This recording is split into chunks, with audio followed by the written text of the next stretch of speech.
Celle qui aime toute chose sentit un frisson chaud remonter le long de son corps, alors qu'elle se délaçait dans la lumière de Grand-Père Soleil. C'était merveilleux de recevoir cette chaleur dorée à l'intérieur de soi et de laisser son corps absorber la bonté de l'amour inconditionnel de Grand-Père Soleil. Elle tourna les paumes de ses mains vers le ciel pour recueillir ses rayons, comme si c'était le nectar ambré de précieuses fleurs tropicales. Pendant que les esprits de l'eau, dans la rivière qui coulait à côté, lui chantaient une chanson, elle se souvenait de la multitude des plaisirs simples dont un corps humain peut faire l'expérience. La course bouillonnante de l'eau, qui serpentait sur les pierres rondes de son lit, ruisselait, et ses clapotis étaient une salutation continuelle. Parfois, une éclaboussure de gouttelettes humectait ses pieds, de sensations nouvelles, pendant qu'elle dégustait chacune des perceptions que ses sens humains pouvaient accueillir. Celle qui aime toute chose respirait sur la rive le riche parfum du sol humide, auquel se mélangeaient de nombreuses senteurs de fleurs sauvages et de plantes écloses. Venant de l'ombre du bois derrière elle, l'arôme ténu de petits oignons sauvages lui rappela les nourritures savoureuses que Mère Terre offre en quantité. L'odeur de feuilles humides tombées à terre dans le sous-bois amenait la suavité des premières baies et des petits raisins, avec la promesse d'une cueillette abondante au moment de la lune de leur maturité. Elle se délectait de la perpétuelle bonté offerte à l'être humain. Celle qui aime toute chose entr'ouvrit à peine les yeux pour observer les prismes arc-en-ciel qui réfractaient la lumière du soleil dans l'interstice entre ses cils. Leurs couleurs brillantes, effervescentes, dansaient dans son champ de vision, lui donnant encore un nouveau plaisir à apprécier. Elle pouvait voir les couleurs se refléter sur sa peau humide. Elle observa que l'eau, comme les sentiments, pouvait réfléchir les nuances les plus subtiles du jeu changeant de la lumière et de l'ombre. Elle se souvint comme elle avait été étonnée par la multiplicité et la variété des sensations qu'elle avait rencontrées au moment où elle s'était incarnée en être humain pour la première fois sous la forme d'une femme. Elle avait été alors comme un colibri, goûtant tout ce que pouvait lui offrir chacune des fleurs de l'expérience humaine, voltigeant de l'une à l'autre dans un délice total. Un jour, elle avait observé un colibri plonger son bec pour goûter tous les différents nectars qui pouvaient fleurir dans la clairière.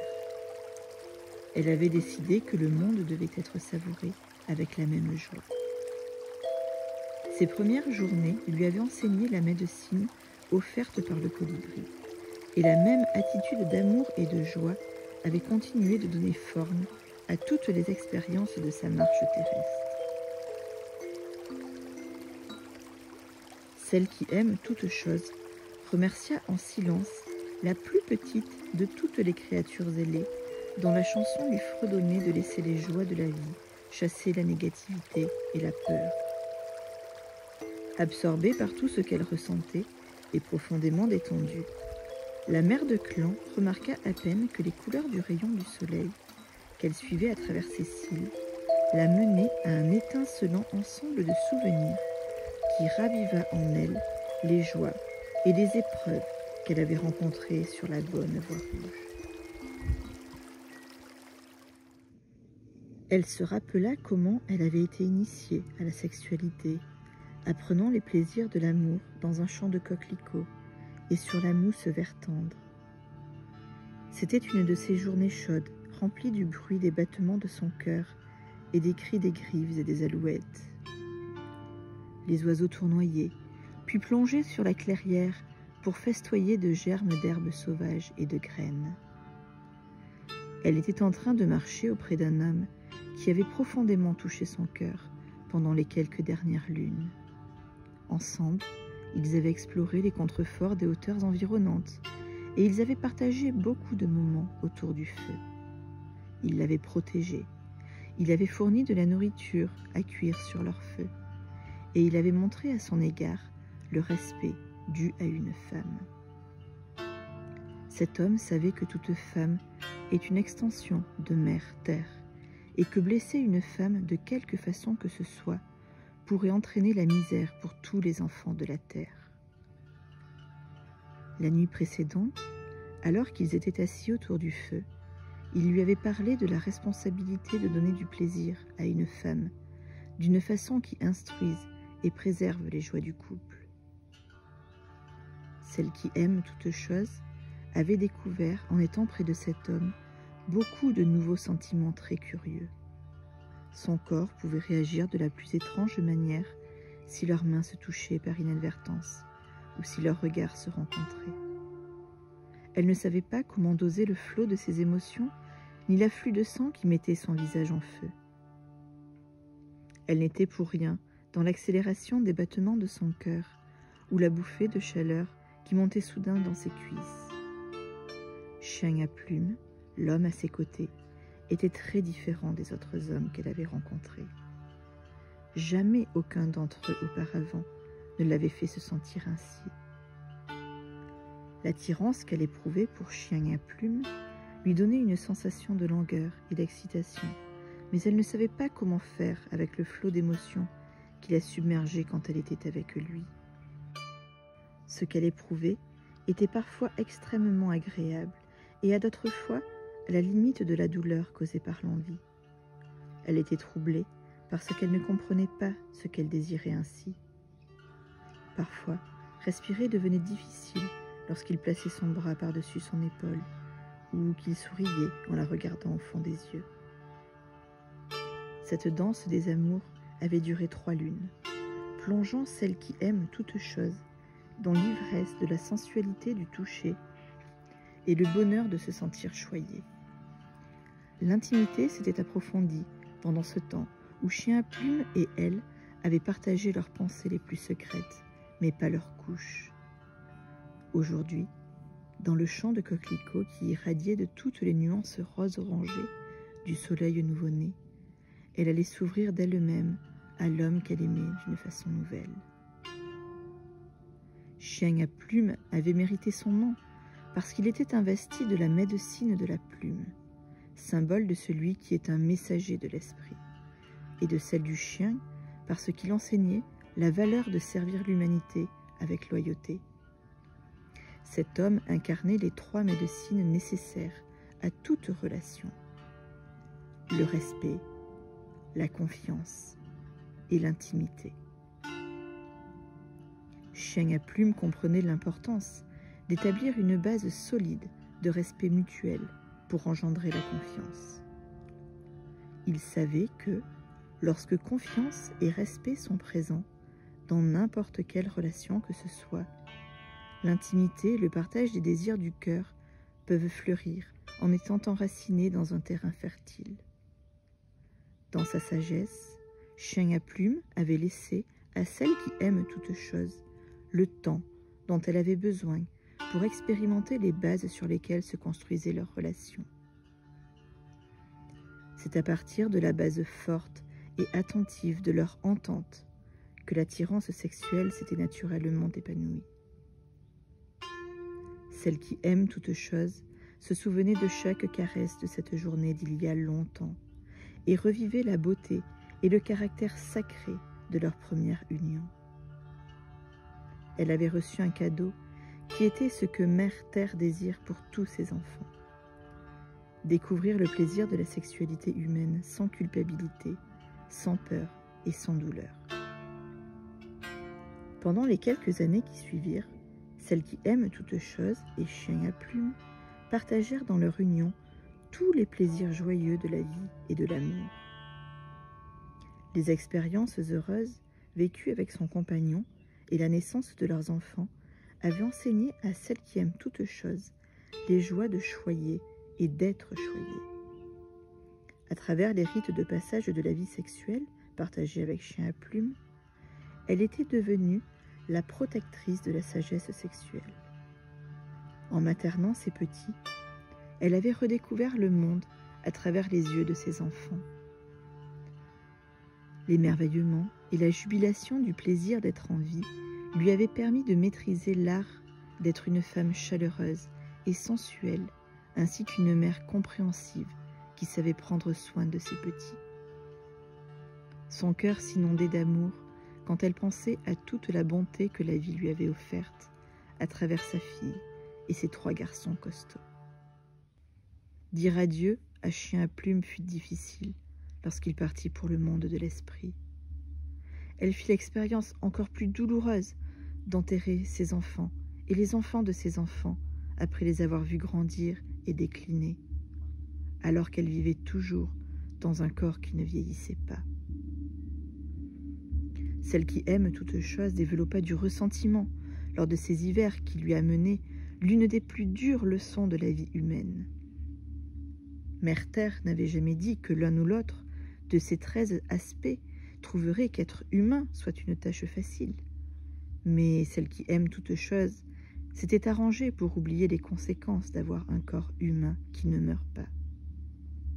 Elle n'aimait pas le fait de rester là, à jouir des plaisirs d'une vie humaine, alors qu'elle avait enterré ceux qu'elle aimait et qu'ils étaient partis pour le campement de l'autre côté, dans le monde des esprits. La mère de clan fut testée bien des fois, alors que son ressentiment venait contrecarrer les sentiments de joie qu'elle aurait pu avoir et qui lui auraient fait abandonner sa négativité.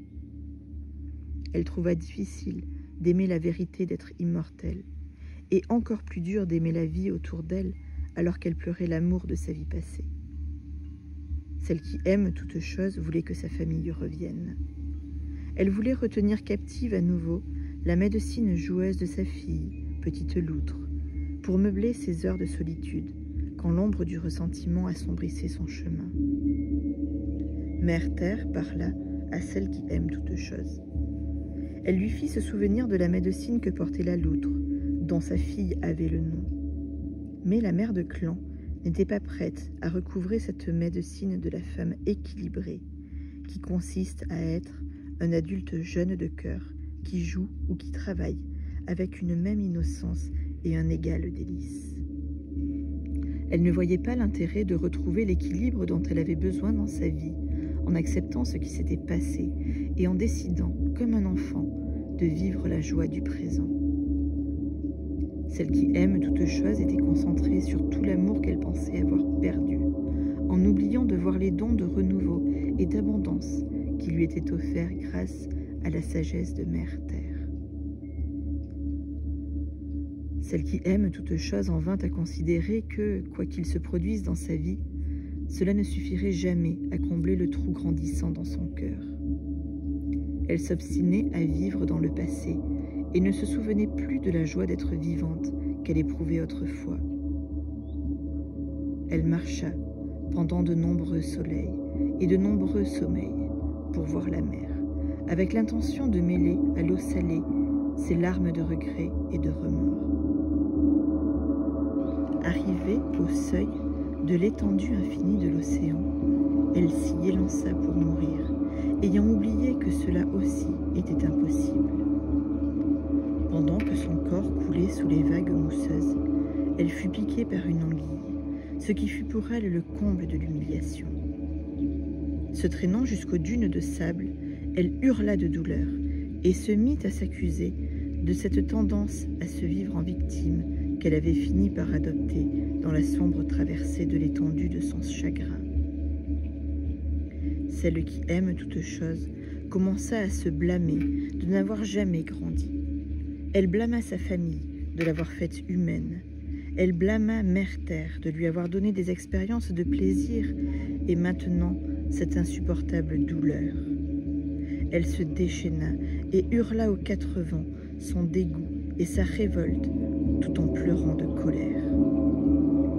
La zébrure qui grossissait en devenant de plus en plus rouge, là où l'anguille l'avait piquée, était à l'image de la rage qu'elle ressentait envers elle-même et envers le monde entier. Elle était furieuse qu'un tel amour et autant de plaisir aient eu leur contrepartie. Celle qui aime toute chose avait essayé de vivre la vie en ne cherchant rien d'autre que l'ultime bonheur. Il n'était pas censé y avoir un autre côté, fait de contrariété à l'expérience humaine. La vie dans la douleur, ce n'était pas juste. Elle se trouvait dans l'incapacité totale de se détourner de cette existence de souffrance qu'elle abhorrait, même en essayant de se supprimer.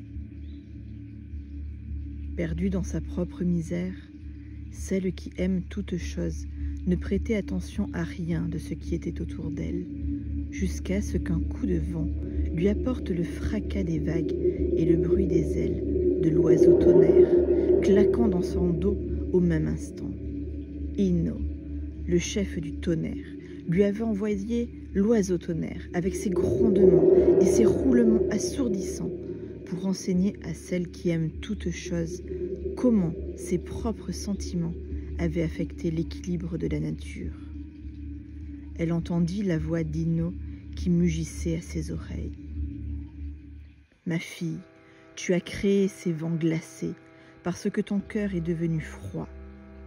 Tu as abandonné ton nom et donné ton propre courroux à porter aux autres enfants de la terre qui dépendent de toi pour apprendre à aimer et à prendre soin. Dans ta colère, tu as créé un orage qui en enverra beaucoup à la mort, et pourtant tu n'as rien appris de la misère que tu apportes quand tu refuses d'aimer.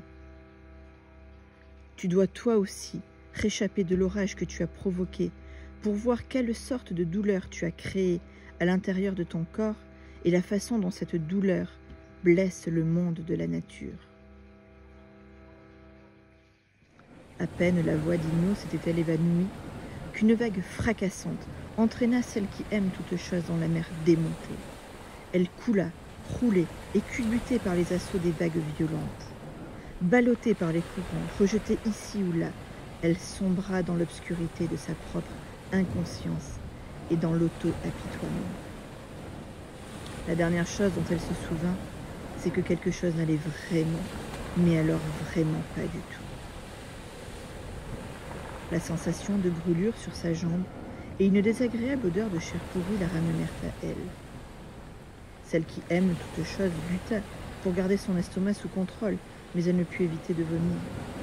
Elle sentit un nœud à l'intérieur d'elle, puis un soulagement quand l'eau salée ressortit de sa bouche, encore et encore. Lorsqu'enfin elle parvint à se hisser sur un rocher voisin, elle fut stupéfaite de découvrir le grand naufrage qui s'étendait autour d'elle. La plage était recouverte des corps de toutes sortes d'animaux de la création qui étaient morts pendant la tempête. Alors qu'elle prenait en horreur ce qu'elle avait elle-même créé, des larmes silencieuses se gravaient sur les joues de celle qui aime toute chose. C'est son auto-apitoiement compulsif qui avait provoqué le naufrage qu'elle avait sous les yeux. À l'intérieur d'elle-même, elle en était arrivée au point où elle détestait qui elle était et ce qu'elle était. Après la mort de Chien à Plume, elle avait abondé dans l'auto-apitoiement, en prenant pour amants des hommes qu'elle n'aimait pas. Elle les avait utilisés pour le plaisir qu'ils pouvaient lui donner. Elle avait brisé quelques cœurs au passage, et elle était tombée dans la projection de sa propre souffrance sur les autres, refusant de voir comment ces actes détruisaient littéralement toutes les leçons de respect, de confiance et d'intimité qui avaient été la médecine de son compagnon. Elle en arrivait maintenant à cette extrémité pitoyable, une plage jonchée de corps brisés, éparpillés sur le sable autour d'elle. Alors qu'elle touchait la zébrure furieuse sur sa jambe, la voix de l'anguille filtra à travers les vagues qui léchaient le rivage et parla à sa sensibilité submergée. « Toi qui aimes toutes choses, écoute-moi, entends-moi avec ton cœur. Je suis le conducteur de l'amour, telle est ma médecine. Les décharges électriques de ma piqûre ne cherchaient pas à te blesser. Le choc était nécessaire pour te montrer que, parfois, à travers la douleur, l'amour peut être réhabilité. Si tu veux bien accepter ma médecine, je pourrais peut-être t'aider. » Pourquoi quelqu'un voudrait m'aider, anguille? Je me suis pour ainsi dire détruite moi-même, ainsi que tous ceux que je m'étais engagée à aimer, avant de venir cheminer sur terre. L'anguille répliqua. Je n'ai pas oublié la véritable signification de l'amour, mère. Il ne connaît pas de frontières, il ne trouve pas de défauts, et il ne compte pas sur le temps pour se réaliser. Le feu de grand-père Soleil se mélange à l'eau de mère Terre à l'intérieur de moi. J'ai choisi d'être le conducteur de l'amour inconditionnel de l'un et de l'autre. Ne veux-tu pas accepter leur amour et le mien? Celle qui aime toute chose sanglota en acquiesçant, avec le sentiment qu'il lui était donné l'occasion de rentrer chez elle, de retrouver qui elle était vraiment. La mère de clan comprit parfaitement qu'elle s'était punie elle-même et qu'elle avait puni tout le monde autour d'elle en cheminant dans l'ombre. Plus que tout au monde, ce qu'elle voulait à présent, c'était restaurer l'amour et abandonner l'obscurité de la révolte et de la peur. L'anguille sentit le changement dans le cœur de la mère de clan et continua à parler. Toi qui aimes toutes choses, pour retrouver l'abondance que tu as déjà eue dans ta vie, tu dois traverser le pont que tu as créé entre le côté d'ombre de ta nature et ton cœur aimant. Ce pont peut apparaître comme un arc-en-ciel parce qu'il reflète toutes les magnifiques couleurs de la vie. Ce pont est fait de pardon et s'étend par-dessus l'abîme de la peur humaine, de l'amertume, de la haine et de la jalousie. On adopte ces émotions qui font mal quand le cœur est brisé. C'est pour masquer sa douleur. Tu dois vouloir traverser le pont. Pour faire ce voyage, tu dois laisser tomber tous les jugements négatifs et ou cesser de te critiquer et ou de critiquer absolument tous les autres, tous les lieux, tous les événements ou toutes les idées dont tu as pu faire l'expérience auparavant. L'esprit de celle qui aime toutes choses fut soudain submergé par le souvenir des blâmes, des hontes, des regrets, des erreurs et des douleurs inconsidérées qu'elle s'était causées à elle-même et qu'elle avait causées aux autres. Pardonner tout cela serait une tâche incroyablement difficile, mais elle réalisa qu'il lui fallait bien partir de quelque part pour restaurer l'amour qui avait été jadis la lumière qui l'avait guidée. Elle passa de nombreux soleils et de nombreux sommeils à marcher au bord de la mer, nettoyant le côté d'ombre de sa nature. Elle ressentait chaque émotion sans s'y noyer à nouveau. Peu à peu, elle observa un changement dans son sentiment de bien-être et s'exerça à trouver quelque chose qu'elle pourrait aimer en elle et dans le monde autour d'elle.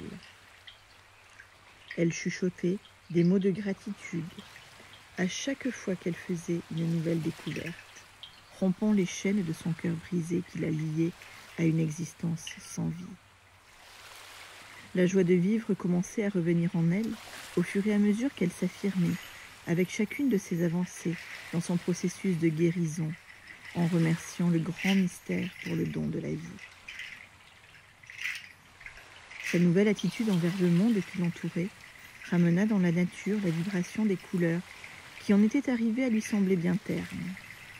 Quand elle nageait sous les vagues, les récifs de corail étaient des trésors de la création qui recherchaient sa compagnie, réfléchissant les couleurs du pont arc-en-ciel que le pardon avait créé dans sa vie.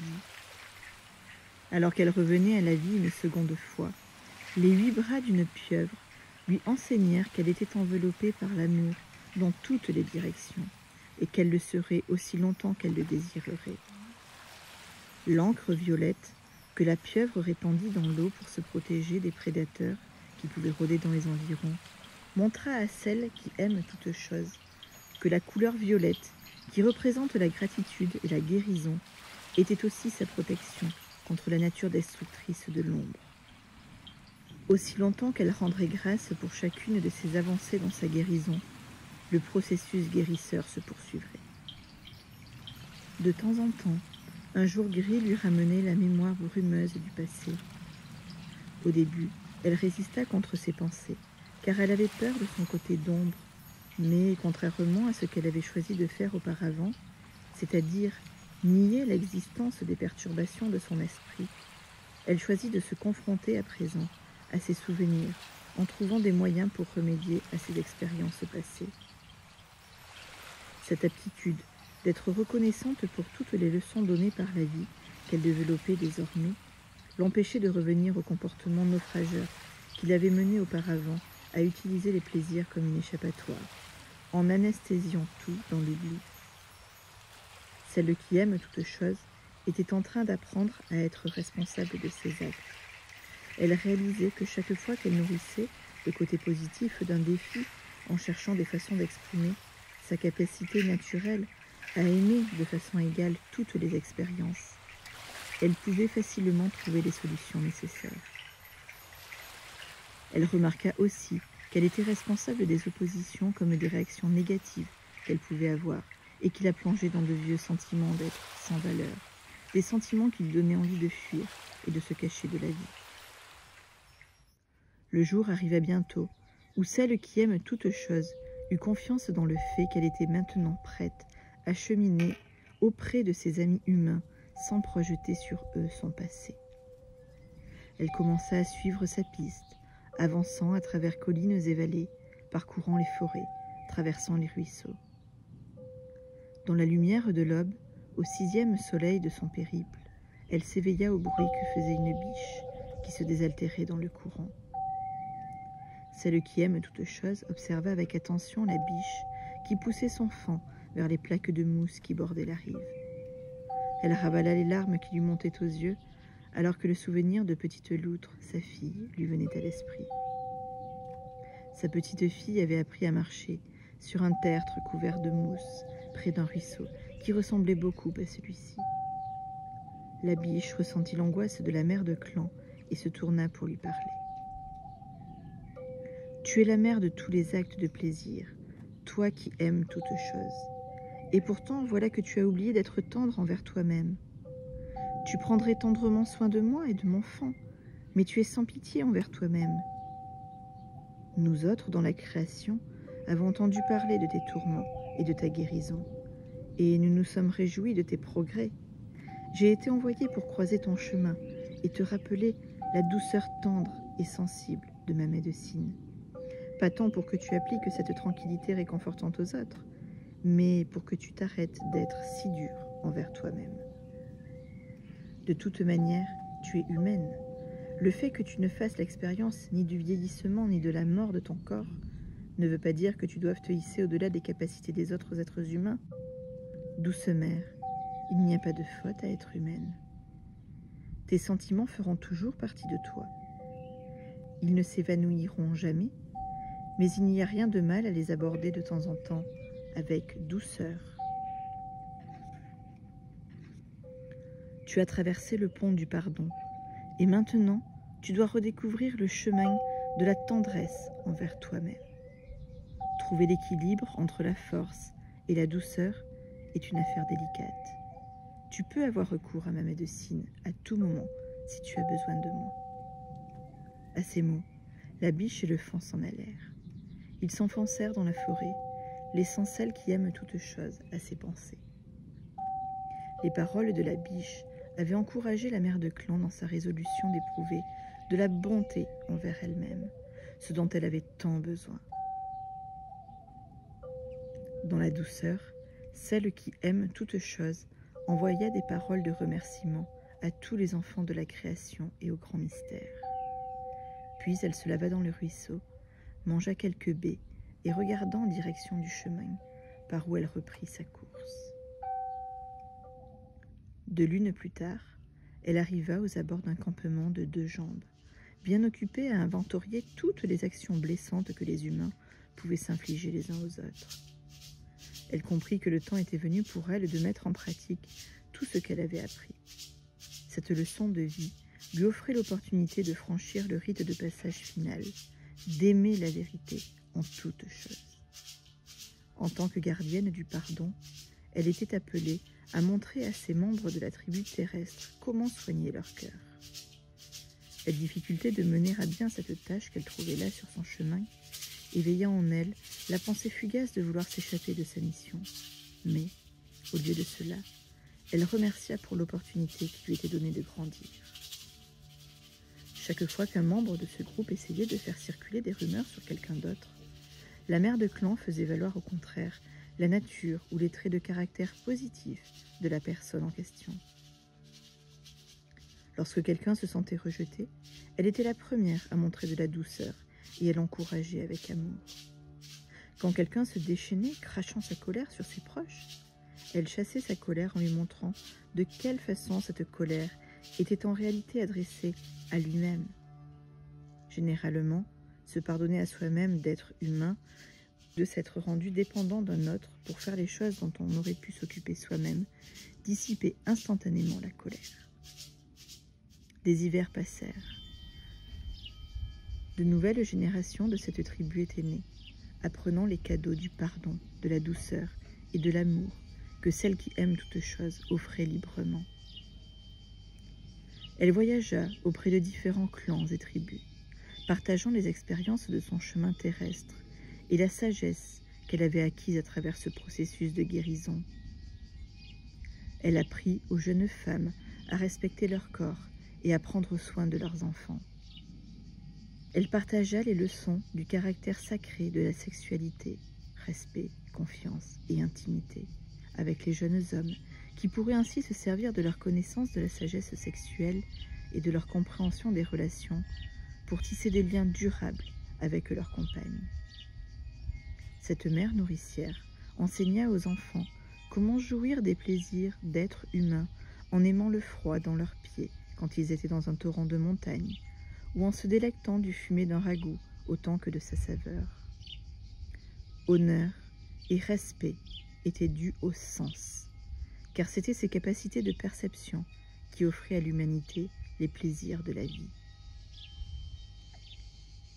Par l'exemple, celle qui aime toute chose montra à ses enfants humains que chaque acte de la vie physique était sacré. Abordé avec amour et d'une façon qui fasse sens, rien de ce qui concerne la sexualité ne pouvait être jugé comme sale ou mauvais par la protectrice de la sagesse sexuelle. La mère de tous les actes de plaisir enseignait que toutes les fonctions du corps humain étaient des processus naturels auxquels on doit faire honneur, car ils gardent le corps en bonne santé et plein de vitalité.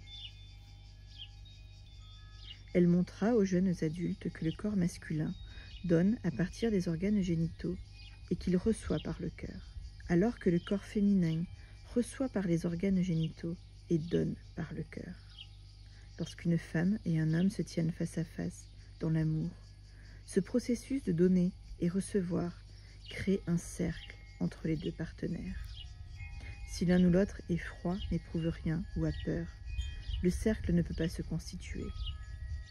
Quand cette sorte de dissociation apparaît, il est temps de repérer lequel des 3 points, respect, confiance ou intimité, a été perdu. Pour que le cercle de l'union et du partage sexuel entre l'homme et la femme soit restauré, les deux partenaires doivent vouloir s'ouvrir au fait de donner et de recevoir. Ce lien sacré ne peut s'effectuer que si le respect mutuel, la confiance et l'intimité sont véritablement les bases qui soutiennent leur amour. Celle qui aime toute chose apprit à ses enfants que l'accouplement est une forme de communication sur le plan physique qui représente les côtés masculins et féminins existant en chaque individu. Si une personne n'est pas heureuse en sa propre compagnie, ce sentiment va contribuer à morceler le sens de son unité interne et faire obstacle au partage dont cette personne pourrait faire l'expérience dans sa relation à l'autre. À travers l'amour de soi et grâce au pardon, la guérison des blessures du cœur peut avoir lieu. Si on peut se pardonner à soi, il devient plus facile de pardonner aux autres pour leurs paroles malheureuses ou leurs actions inconscientes. Celle qui aime toute chose revoyait son propre chemin de joie, de souffrance et d'autodestruction, puis finalement de pardon et de guérison, chaque fois qu'elle voyait un autre être humain en train de traverser des épreuves similaires. À chaque fois qu'elle se voyait dans l'autre, elle affirmait en elle-même le plaisir rassurant qu'il y a à être capable de diriger son énergie sur un mode positif. En faisant face à son ombre avec amour, elle était devenue une guérisseuse guérie. Quand elle avait appris à aimer la vérité qui se trouvait dans chacune des leçons de la vie, elle avait appris à aimer la part d'elle-même qui l'avait presque amenée à se détruire. À présent, elle pouvait s'approprier son nom parce qu'elle aimait vraiment toute chose. Ayant écarté ce besoin de l'ombre de critiquer aussi bien soi-même que les autres, elle avait conquis le pouvoir d'aimer la vérité en chaque personne, sur tous les rayons de la roue de la vie. Elle avait gagné la compassion d'une femme jadis tourmentée, qui avait aimé et tout perdu, jusqu'à se perdre elle-même dans l'histoire. Elle avait chaussé les mocassins de chacun des deux jambes, dont le cœur avait été brisé et endurci par la souffrance. Et grâce à cette expérience, elle avait appris à reconquérir ce don précieux qu'est l'amour. Celle qui aime toute chose avait compris que le goût salé des larmes était le point de départ de la transformation et qu'à travers ces petites gouttes d'angoisse, les eaux du pardon commençaient à couler. La mère de clan de la 7e lune en était arrivée à comprendre que la guérison débutait avec le pardon à soi-même pour tout ce qui avait pu se passer et pour tout ce qui aurait dû se passer sur la bonne voie rouge. La compassion était née des blessures que la mère de clan avait reçues dans sa vie. En trouvant avec douceur de la compassion pour elle-même, sa guérison fut complète. La route qui la ramenait du fin fond de sa souffrance jusqu'à la lumière avait été longue, mais le plaisir d'être vivante qu'elle avait retrouvé valait un tel effort. Les bruits de la rivière à côté d'elle la tirèrent de ses souvenirs et l'aidèrent à se concentrer sur l'agréable chaleur qui montait dans ses bras pendant qu'elle ouvrait les pommes. Les couleurs arc-en-ciel de la lumière de grand-père Soleil qui filtrait à travers ses cils déployaient de curieuses images de formes humaines qui dansaient. Celle qui aime toute chose sentit un pincement au cœur en reconnaissant Chien à plumes, Petite Loutre et ces 3 beaux garçons qui dansaient dans les lumières de l'arc-en-ciel. Dans sa vision, Mère Terre l'appela. Elle lui faisait savoir que son chemin sur Terre s'achevait. Un bourdonnement assourdissant emplit ses oreilles, et voilà qu'elle se sentit flotter au-dessus de la rivière. Quand la mère de clan regarda à nouveau en bas, elle vit son propre reflet dans les eaux d'un étang calme. Elle était devenue colibri, et elle volait dans les flots de lumière d'un rayon de soleil. Elle vola droit dans le ciel, traversant le bleu intense de l'espace, jusqu'à ce qu'elle franchisse un mur de flammes, se trouvant propulsée dans le corps de grand-père Soleil. Le feu brûla son corps de colibri, et, à nouveau, elle fut transformée en femme. Elle se trouvait dans les bras de Chien à plumes. Au moment où le cycle de leur amour prenait fin, en réunissant leurs 2 cœurs, les 2 amants se transformèrent en une étoile étincelante. Cette étoile brûlante se détacha de grand-père Soleil et prit sa place dans le peuple du ciel. Pendant 6 lunes, Vénus, l'étoile de l'amour, luit dans le ciel étoilé, et elle est appelée l'étoile du soir. Puis, les 6 mois suivants, l'étoile de l'amour apparaît à l'aube, et elle est appelée l'étoile du matin. Grâce à l'histoire de celle qui aime toute chose et de Chien à plumes, les 2 côtés de notre nature sont rendus visibles. L'oiseau de l'amour et de la joie reflète cette unité, car il sait qu'il n'y a aucune séparation dans l'esprit humain en dehors des illusions que nous nous imposons à nous-mêmes. Le colibri fredonne maintenant, et il vole en cercle parce qu'il connaît le secret des amants. Aimer toute chose, c'est aimer chacun des reflets de qui nous sommes et de ce que nous sommes.